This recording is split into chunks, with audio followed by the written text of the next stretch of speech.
Coca Cola তৈরির প্রথম এবং সবচেয়ে গুরুত্বপূর্ণ ধাপ হল পানি পরিশোধন। পানিকে ফিল্টার করা হয় যাতে সব ধরনের ময়লা, জীবাণু এবং অপ্রয়োজনীয় খনিজ দূর হয়। এতে করে পানীয়ের জন্য একদম নিরাপদ ও বিশুদ্ধ পানি পাওয়া যায়। পরিশোধিত পানির সাথে যোগ করা হয় চিনি বা সুইটনার, যেমন হাইফ্রুক্টোজ কর্ন সিরাপ বা সুক্রোজ। এরপর এতে মেশানো হয় কোকাকোলার গোপন ফ্লেভার কনসেন্ট্রেট। এই ফর্মুলা ও অনুপাত সম্পূর্ণভাবে কোম্পানির ট্রেড সিক্রেট। সিরাপটি খুব নিখুঁতভাবে মেশানো হয়। এরপর চাপের মাধ্যমে যোগ করা হয় কার্বন ডাইঅক্সাইড গ্যাস। এর ফলেই কোকাকোলায় তৈরি হয় সেই পরিচিত বাবলস ও ফিজি স্বাদ। খালি বোতল ও ক্যানগুলো যায় স্বয়ংক্রিয় পরিষ্কার ও জীবাণুনাশক মেশিনে।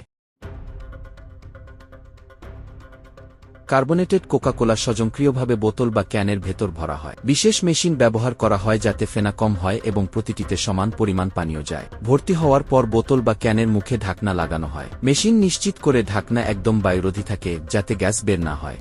এরপর বোতলে লাগানো হয় কোকাকোলার ব্র্যান্ড লেবেল। পাশাপাশি প্রিন্ট করা হয় উৎপাদনের তারিখ, ব্যাচ নম্বর ইত্যাদি। প্রতিটি বোতল বা ক্যান পরীক্ষা করে মেশিন দেখা হয় পানীয়ের পরিমাণ ঠিক আছে কিনা, ঢাকনা ঠিকমতো বন্ধ হয়েছে কিনা, বোতলে কোনো ত্রুটি আছে কিনা। ত্রুটিপূর্ণ পণ্য স্বয়ংক্রিয়ভাবে আলাদা করে ফেলা হয়।